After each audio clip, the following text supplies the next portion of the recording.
नमस्कार, स्वागत है आपका ओंकार न्यूज पर। मैं आपके साथ रवि राजपूत। वहीं बहुजन समाज पार्टी की अध्यक्षता उत्तर प्रदेश की पूर्व मुख्यमंत्री मायावती ने रविवार को यहां उनकी पार्टी के द्वारा नगर निगम चुनाव में मुस्लिम समाज को उचित भागीदारी दी जाने के कारण जातिवाद एवं सांप्रदायिक दलों की नींद उड़ी हुई है।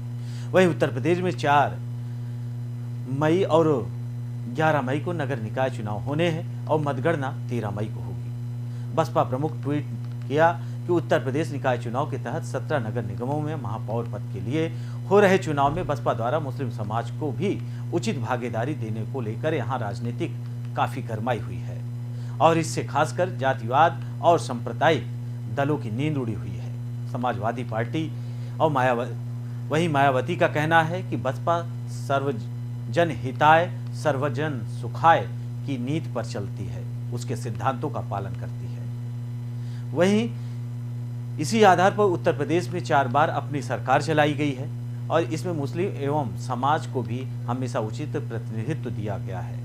अतः मैं लोगों से विरोध के षड्यंत्र के बजाय हित पर ध्यान केंद्रित करने की अपील करती हूं। मायावती ने आगे कहा कि गौरतलब है कि बसपा ने 2 चरणों में होने वाले नगर निकाय चुनाव में महापौर के पदों के लिए 64% से ज्यादा मुस्लिम उम्मीदवार उतारकर न केवल राज्य की करीब 20% मुस्लिम आबादी को साधने की कोशिश की है, बल्कि समाजवादी पार्टी के परंपरागत वोट बैंक में भी उन्होंने सेंध लगाई है। राजनीतिक जानकार इसे 2024 में होने वाले लोकसभा चुनाव के लिए मुसलमानों के बीच पैठ बनाने की बजाय बसपा की यह एक रणनीति मानी जा रही है। उनका यह भी मानना है कि इससे सपा की परंपरागत मुस्लिम वोट बैंक में सेंध लग सकती है। वहीं सपा और कांग्रेस ने इसे वोट काटने की रणनीति करार दिया है। तो मायावती ने एक बार फिर से मुस्लिम वोट को रिझाने के लिए, मुस्लिम मतदाताओं को रिझाने के लिए ये चाल चल ली है। मायावती को पता है कि निकाय चुनाव है, इसके आगे जो चुनाव है वो लोकसभा का चुनाव है। अगर लोकसभा के चुनाव में अच्छा वोट बैंक बनाना है, अच्छा वोट शेयर तैयार करना है, तो मुस्लिम समुदाय को अपने साथ लाना होगा। दलित समुदाय मायावती के साथ है। उन्हें पता है कि मायावती के साथ पिछड़ा वर्ग शुरू से ही उनके साथ है। काशी राम का नारा देने वाले मायावती को यह पता है कि एमवाई समीकरण में अगर सेंध लगाना है तो उसके पहले निकाय चुनाव में मुस्लिम समुदाय के लोगों को ज्यादा से ज्यादा सीटें दी जानी चाहिए। इसी को लेकर लगातार मायावती एक्शन में है। वहीं आपको बता दें कि निकाय चुनाव में मुस्लिम वोट बैंक को साधने की पूरी तरीके से समाजवादी पार्टी की कोशिशों पर मायावती ने बट्टा लगा दिया है। माना यह जा रहा था कि मुस्लिम वोट बैंक पर अखिलेश यादव पूरी तरीके से अपना एमवाई समीकरण के तहत साधने में कोशिश कामयाब होंगे, लेकिन मायावती ने एक और पाला चल दिया है। शतरंज में एक और पासा उन्होंने फेंक दिया है। फिलहाल अब ये आने वाले कल में जब निकाय चुनाव के 10 मई को परिणाम आएंगे, तब ये पता चलेगा कि आखिर कौन समुदाय या किस कैटेगरी का वोट बैंक किसके खाते में गया। लेकिन उत्तर प्रदेश के निकाय चुनाव लोकसभा में आने वाले कल की पूरी तरीके से आहट दे रहा है, जिसमें Samajwadi party, Bharatiya Janata party, Bahujan Samaj party और कांग्रेस पूरी तरीके से दमखम लगा रही है। क्योंकि लोकसभा के चुनाव में 2024 में लोकसभा के चुनाव में यह माना जा रहा है कि उत्तर प्रदेश की 80 लोकसभा के जो सीटें हैं वो निर्णायक साबित होंगी। दिल्ली पर किस पार्टी का प्रधानमंत्री होगा और ज्यादा से ज्यादा किस पार्टी का जो दायरा होगा वो ये उत्तर प्रदेश की 80 लोकसभा की सीटें तय करेंगी।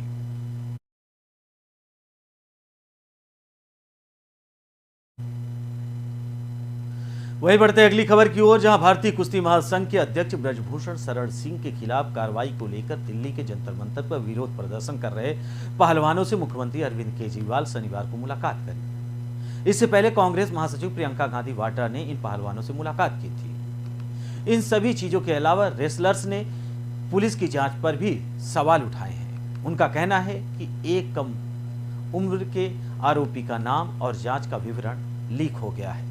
वहीं पहलवानों से मुलाकात के दौरान अरविंद केजरीवाल ने कहा कि जिसने भी हमारी बहनों के साथ दुर्व्यवहार किया है उसको तुरंत सजा देकर फांसी पर लटका देना चाहिए। उन्होंने कहा कि दुख की बात है कि जिन लड़कियों ने भारत माता का नाम रोशन किया, उनके साथ किसी आदमी ने गलत काम किया, उसके खिलाफ एफआईआर दर्ज करने के लिए जंतर मंतर पर क्यों बैठना पड़ रहा है। इसके साथ ही उन्होंने ये भी कहा कि इसी जंतर मंतर से साल 2011 में सरकार बदल गई थी।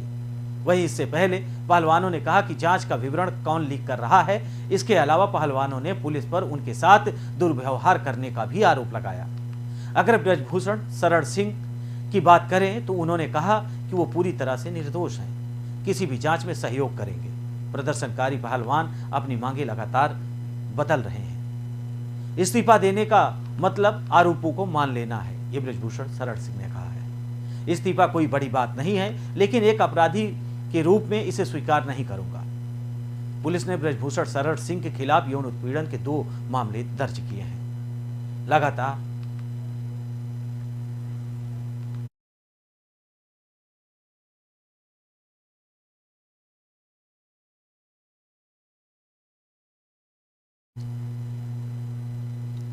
वही बढ़ते हैं अगली खबर की ओर, जहां पंजाब के लुधियाना में जहरीली गैस लीक होने से 11 लोगों की मौत हो गई। कई लोग इस हादसे में बेहोश हो गए। मौके पर अफरा तफरी का माहौल बन गया। नाकेबंदी करते हुए पुलिस किसी भी घटना पर जाने नहीं दे रही है। घटनास्थल पर पुलिस लोगों को जाने से मना कर रही है। रेस्क्यू ऑपरेशन चलाकर लोगों को घरों से निकालकर सुरक्षित स्थानों पर पहुंचाया जा रहा है। हादसा लुधियाना के ग्यासपुर इलाके में हुआ है। पुलिस के मुताबिक ग्यासपुर इलाके में दमकल विभाग की गाड़ियां मौके पर पहुंच गई थी। एम्बुलेंस का भी इंतजाम किया गया है। वहीं प्रत्यक्षदर्शियों के मुताबिक अचानक गैस लीक होने से भगदड़ जैसी स्थिति बन गई। उन्होंने दावा किया कि गैस पास की ही फैक्ट्री में लीक हुई है। जैसे ही इस बारे में लोगों को जानकारी मिली, सब इधर उधर भागने लगे। ज्यादातर लोग भागकर फैक्ट्री से दूर पहुंच गए। लुधियाना वेस्ट की एसडीएम स्वाति ने बताया कि इस गैस लीक होने का ये मामला आया है। एनडीआरएफ की टीम यहां पहुंच चुकी है। लोगों को रेस्क्यू करने का काम किया जा रहा है। पुलिस के मुताबिक गैस लीक होने वाले सोर्स का पता टेक्निकल टीम जांच के बाद बताएगी। गैस कौन सी है, इसका खुलासा भी एक्सपर्ट टीम ही करेगी। घटना के नजदीक रहने वाले डॉक्टर शंभू नारायण सिंह ने आज तक आपको बता दें कि शंभू नारायण ने बताया कि उनके घर पर और घर के 5 आदमी गैस लीक होने से बेहोश हो गए। उन्हें घर के नज़दीक, उनका फैक्ट्री के नज़दीक उनका घर है। आसपास के सभी लोगों को इसका असर पड़ा है, जिसके कारण सुरक्षा व्यवस्था के भी पुख्ता इंतजाम किए गए हैं। फिलहाल जो जानकारी मिली है, जिसमें 2 बच्चों समेत 11 लोगों की अब तक मौत हो चुकी है। कई लोग बेहोश हो गए हैं, जिन्हें नज़दीकी अस्पताल में भर्ती कराया गया है। वहीं एनडीआरएफ और एसडीआरएफ समेत तमाम टेक्निकल टीमें पहुंच गई हैं, लगातार जांच कर रही हैं और गैस लीक को पूरी तरीके से बंद कर एक समतल वातावरण बनाने की कोशिश की जा रही है।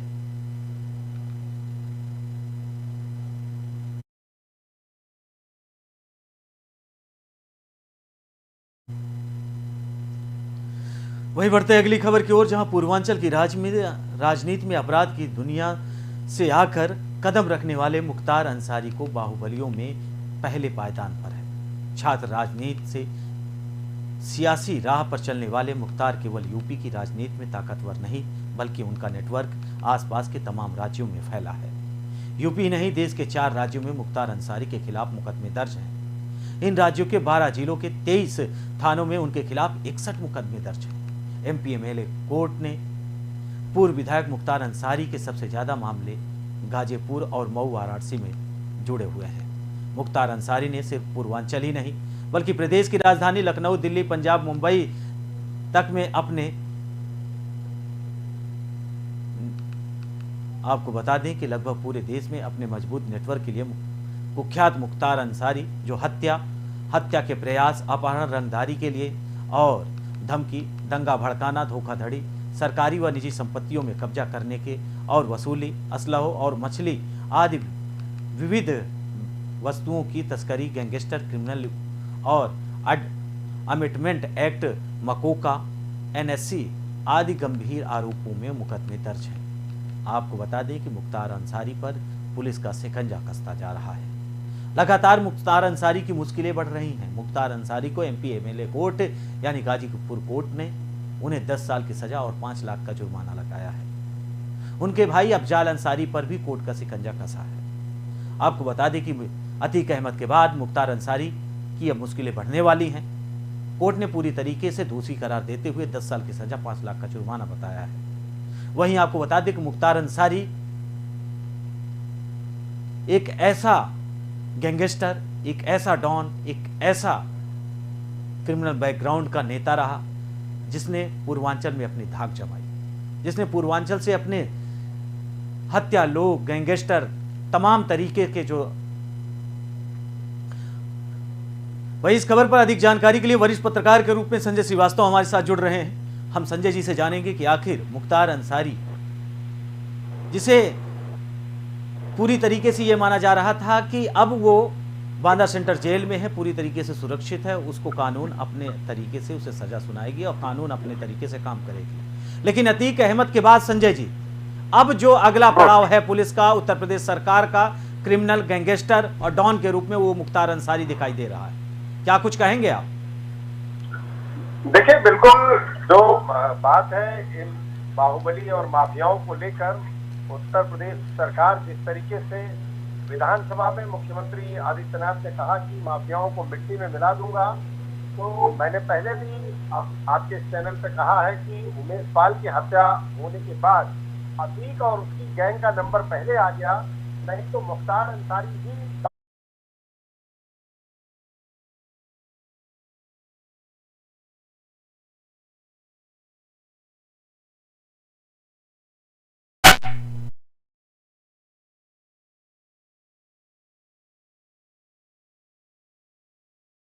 मुख्तार अंसारी को लेके मेरा यह कहना था कि इनको यूपी सरकार सुप्रीम कोर्ट के जरिए पंजाब से यहाँ लेकर आई और बांदा जेल में शिफ्ट कराया, तो निश्चित तौर पर निशाने पर थे।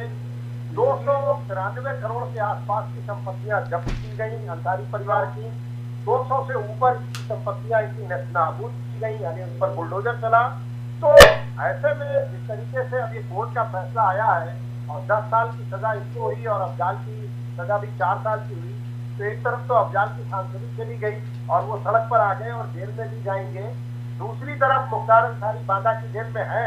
तो अभी हम ये नहीं कह सकते कि आप इनको भी मेडिकल परीक्षण के लिए ले जाते समय इनकी किसी अस्पताल के बाहर हत्या हो जाएगी या कोई गाड़ी पलट जाएगी या किसी तरीके का एनकाउंटर किया जाएगा, ऐसा अभी नहीं होगा, क्योंकि चुनाव भी उत्तर प्रदेश में स्थानीय निकाय के चल रहे हैं और सुप्रीम कोर्ट की निगरानी में अतीक अहमद के पूरे एनकाउंटर और हत्या के जो मामले हैं वो भी चल रहे हैं। तो सरकार अब फूंक फूंक कर कदम रखेगी कि कहीं उसकी तरफ से कोई चूक ना होने पाए। हालांकि संजय जी, बिल्कुल बिल्कुल संजय जी, सवाल ये है कि कुछ तबके के जो लोग हैं वो लगातार प्रश्न उठा रहे हैं। उनका कहना है कि एक ही जाति, एक ही धर्म, एक ही समुदाय के लोग मिल रहे हैं योगी सरकार को। अतीक अहमद, अब मुख्तार अंसारी, अफजाल अंसारी, मतलब पूरी तरीके से एक ही तबके के लोग हैं जिन्हें परेशान किया जा रहा है, दबाया जा रहा है। वहीं उत्तर प्रदेश में और भी तबके, और भी जाति, और भी धर्म के लोग हैं जो गैंगस्टर रहे, माफिया रहे, उसके पीछे का भी बैकग्राउंड मुख्तार और अतीक से कम नहीं रहा है। लेकिन सरकार उन पर उंगली नहीं उठा रही, उन पर उनका नाम लेने से हिचक रही है, उन पर कोई कार्रवाई करने से हिचक रही है। ऐसा क्यों? बिल्कुल, मैं आपकी बात से 100% सहमत हूँ और ये सवाल उठते भी रहे हैं, विपक्ष के लोग भी उठाते हैं, मीडिया में भी यह बात उठती है और सरकार को इस पर वाकई जवाब देना चाहिए या सफाई तो देनी ही चाहिए। आपने नाम नहीं लिया, लेकिन मैं नाम लेने में भी गुरेज नहीं रखता हूँ। धनंजय सिंह है, ब्रजभूषण शरण सिंह के देखिए, अभी महिला पहलवान उनके खिलाफ धरने पर बैठी है, उनके खिलाफ FIR हो गई, लेकिन अभी गिरफ्तारी नहीं हुई है। 40 से ज्यादा मामले उनके ऊपर की हत्या और तमाम जघन्य अपराधों के। धनंजय सिंह पे भी हत्या और जघन्य अपराधों के कई मामले हैं।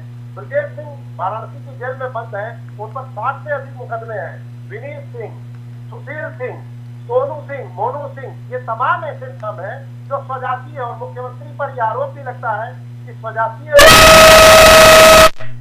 तो निश्चित तौर पर उत्तर प्रदेश में जिस तरीके का एक धर्म के लोगों से जोड़कर बाहुबली या माफिया बताकर उनको नेस्तनाबूद किया जा रहा है, वहीं एक जाति विशेष से होने के नाते कुछ माफियाओं पे कार्रवाई न करना संजय जी, भारतीय जनता पार्टी और उत्तर प्रदेश सरकार का सीधा कहना है कि अपराध के नियत से उत्तर प्रदेश सरकार जीरो टॉलरेंस की नीति अपनाती है। उत्तर प्रदेश में माफिया कोई भी हो, किसी भी जाति का हो, किसी धर्म का हो, किसी भी मजहब का हो, जो उसके साथ कार्रवाई होगी, जो आम अपराधियों के साथ हुई है वही कार्रवाई होगी।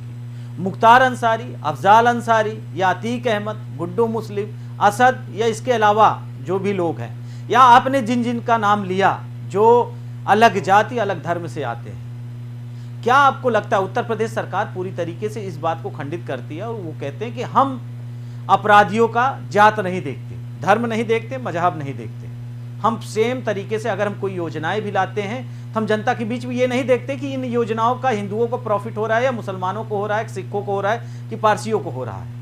हम सभी सर्वधर्म समभाव की राजनीति कर रहे हैं और जो हमारी योजना है सभी धर्मों के लिए। इस बात में कितनी सच्चाई आपको लगती है? या फिर हम ये मान लें संजय जी, हाथी के दांत दिखाने के कुछ और, खाने के कुछ और।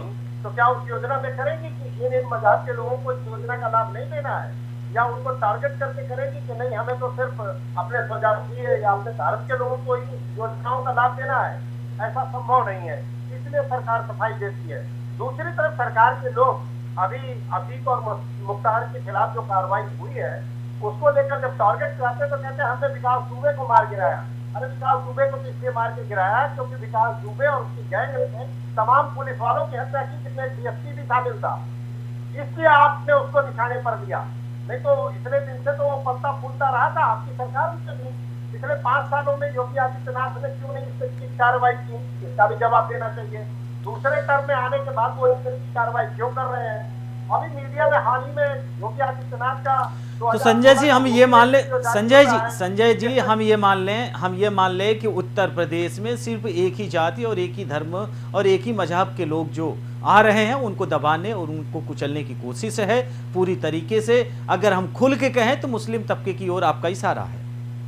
बिल्कुल, उनका वोट बैंक साधने की कोशिश है। जो स्थानीय निकाय चुनाव चल रहे हैं उसमें सभी 16 नगर निगम और जो नगर पालिका की सीटें हैं वो टारगेट पर है, और सरकार का मानना है कि अगर हम इस तरीके से करते हैं तो हिंदू वोट बैंक में एक जो स्थानीय जो पार्टियां हैं, राजनीतिक दल है जो बीएसपी और समाजवादी पार्टी के वोट बैंक में जाते हैं उसमें बड़ी मात्रा में सेंध लगती है, यादव वोट बैंक में सेंध लगती है, और जो अन्य जातियां लेकिन संजय जी सवाल ये समझ में नहीं आता कि चाहे अतीक अहमद हो, अतीक अहमद कितनों को इन्होंने प्रताड़ित किया, कितनों की जमीनें लूटी, कितनों को इन्होंने दबाया, कितने परिवार के उन गार्जियन और उन मुखिया को इन्होंने मारा जिसके बाद उसका परिवार उजड़ गया। क्या इन पर कार्रवाई होना ये गलत है? मुख्तार अंसारी का नाम ले रहे हैं। मुख्तार अंसारी वो बाहुबली है पूर्वांचल का जिसका नाम लेने से लोग चौराहों पर डरते थे, जिसने उगाही माफिया यानी तमाम ऐसा कौन सा अपराध की दुनिया का ऐसा कौन सा कर्म नहीं है जिसको मुख्तार अंसारी ने ना किया हो। अगर ऐसे लोगों पर कानून अपना शिकंजा कर रहा है, कस रहा है और कोर्ट उसे पूरी तरीके से दोषी मान रही है और सरकार उस कोर्ट के निर्णय के साथ है, तो क्या यह अपराध है? क्या कोर्ट की यह दोहरी चरित्र दर्शाती है? पहली चीज। दूसरी चीज, हाँ कानून यह भी कहता है कि अन्य जो बाहुबली हैं, अन्य जो तबके किसी भी जाति और किसी भी धर्म या मजहब के लोग हैं, अगर उन्होंने अपराध की दुनिया में काम किया तो कार्रवाई सेम उनके साथ भी वैसा ही होना चाहिए। फिलहाल हम उसकी मांग कर सकते हैं, लेकिन हम मुख्तार अंसारी को पूरी तरीके से संजय जी निर्दोष या बता के किसी जाति और किसी धर्म के साये में नहीं दाब सकते। आप मुख्तार अंसारी को अगर हम मुस्लिम समुदाय से जोड़ दें, अतीक अहमद को मुस्लिम समुदाय से जोड़ दें, ब्रजभूषण शरण सिंह का नाम ले, हिंदू तबके के लोग, हिंदू समुदाय के लोग कहेंगे कि ये हमारे ऊपर कार्रवाई है। तो अगर हम अपराध को जाति धर्म में बांट देंगे तो कार्रवाई कैसे संभव है? संजय जी ये बड़ा प्रश्न है। बिल्कुल सही सवाल है आपका और वाजिब ये मुद्दा है। किसी अपराधी को जस्टिफाई नहीं किया जा सकता, किसी भी जाति धर्म का हो। मुख्तार अंसारी के साथ जो हो रहा है, अतीक अहमद के साथ जो कुछ हुआ वो बिल्कुल जायज है। जो माफिया है, बाहुबली है, उनको नेस्तनाबूद करना, उनकी कमर तोड़ना बिल्कुल लाजमी है। लेकिन अगर आप एक तबके एक धर्म के लोगों के खिलाफ एक्शन ले रहे हैं तो जो दूसरे धर्म या दूसरे तबके के लोग हैं उनके साथ भी होना चाहिए। 16 साल से लंबित मुकदमे में एमपी एमएलए को बड़ी पेशी आ जाती है एक जाति एक तबके के लोगों को लेकर, दूसरे तबके को लेकर क्यों नहीं आती? धनंजय सिंह के ऊपर कितने मामले हैं, वो भी रहे हैं, वो सांसद रहे हैं, वो भी विधायक रहे हैं, उनके मामले में एमपी एमएलए को क्या कर रहा है? ऐसे ब्रजभूषण शरण सिंह के खिलाफ एमपी एमएलए को क्या कर रहा है? फिलहाल संजय जी अगर ब्रजभूषण शरण सिंह का मामला जो है, अब सुप्रीम कोर्ट ने एफआईआर दर्ज करने का आदेश दिया था, जिसके बाद एफआईआर दर्ज हुई दिल्ली के कनॉट प्लेस में। अब पुलिस आगे की जांच कर रही है, अगर उन्हें गिरफ्तार करना होगा जांच में उन्हें कोई भी, वहीं लगातार ब्रजभूषण शरण सिंह भी यही चीज कह रहे हैं कि हम जांच में पूरी तरीके से सहयोग करेंगे। वहीं जो महिला पहलवान जंतर मंतर में बैठे हैं उनके समर्थन में भी लोग उतर रहे हैं। अब जांच प्रक्रिया पर हम लोग विश्वास करें और जांच प्रक्रिया का रिपोर्ट जब आएगा तो इस पर हम टिप्पणी करेंगे। फिलहाल जो जांच प्रक्रिया है वो शुरू है। संजय सिंह, आप हमारे साथ जुड़े। संजय जी, आपका बहुत बहुत शुक्रिया। वही आपको बता दें कि 12 जिलों के 23 थानों में मुख्तार अंसारी पर 61 मुकदमे दर्ज है। 61 मुकदमे दर्ज है। अब उस पर कानून का पूरी तरीके से शिकंजा कस गया है। आने वाले कल में यह माना जा रहा है कि मुख्तार अंसारी और उसके भाई अफजाल अंसारी की मुसीबतें बढ़ने वाली हैं।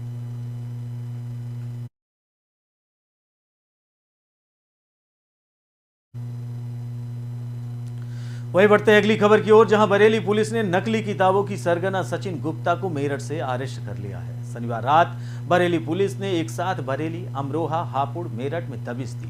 सचिन गुप्ता भाजपा के एक पूर्व विधायक का करीबी है। आरोपी को रात में मेरठ के टीपी नगर थाने में पूछताछ की गई। एक माह पहले बरेली के भोजीपुरा क्षेत्र में पुलिस ने नकली किताबों की फैक्ट्री पकड़ी थी। वहीं मेरठ में 2.5 साल पहले भी 45 करोड़ रुपए की नकली किताबें पकड़ी गई थी। इस मामले में भी सचिन गुप्ता और संजीव गुप्ता का नाम आया था। बाद में ये आरोपी गिरफ्तारी से बचने के लिए कोर्ट में स्टे ले आए थे। अब सचिन गुप्ता को अरेस्ट कर लिया गया है। एनसीईआरटी ने भोजीपुरा थाने में 25 मार्च को अज्ञात में केस दर्ज कराया, जिसमें बताया गया कि एनसीईआरटी की फर्जी किताबें छापी जा रही हैं। इस मामले में बरेली पुलिस की 2 टीमें मेरठ में आरोपियों की तलाश में लगाई गई। इसमें सचिन गुप्ता निवासी मेरठ का नाम एक बार फिर से सामने आया। बरेली में भोजीपुरा औद्योगिक क्षेत्र में फैक्ट्री में 1 माह पहले एनसीईआरटी की नकली किताबें पकड़ी गई। इस मामले में पुलिस ने एक आरोपी को पहले ही जेल भेज चुकी है। सचिन से पूछताछ में पता चला कि गिरोह बरेली में पार्टनरशिप में किताबें छाप रहा था। इससे पहले एसटीएफ मेरठ और अमरोहा में 45 करोड़ रुपए की किताबें पकड़ चुकी है। तो एनसीईआरटी की किताबों में फर्जी तरीके से ये धांधली का मामला सामने आया, जिसके बाद पुलिस पूरी तरीके से सख्त नजर आ रही है।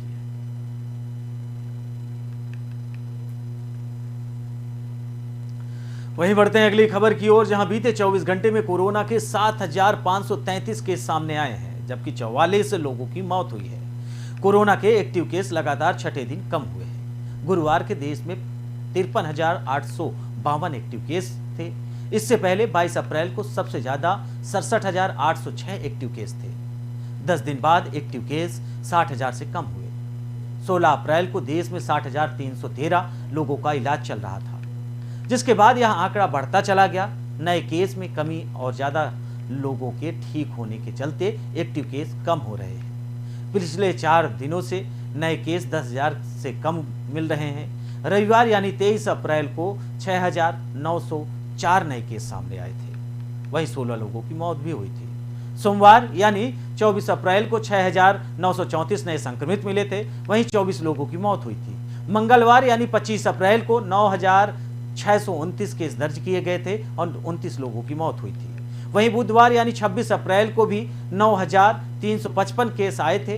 इससे पहले शनिवार यानी 22 अप्रैल को कोरोना के 10,112 नए केस मिले थे, जबकि 29 लोगों की मौत हुई थी। इस दौरान 9,833 लोग ठीक हुए थे। कोरोना का ग्राफ में धीरे धीरे गिरावट आ रहा है। कोरोना को लेकर एक समय ऐसा लग रहा था, डर सताने लगा था कि कोरोना 2019 और 20 का विकराल रूप न ले ले। उस लॉकडाउन के दिनों को याद करने पर एक बार दिल सहम जाता है। तो कोरोना के केस में इस समय कमी आ रही है। लगातार स्वास्थ्य विभाग नजरें बनाए हुए है।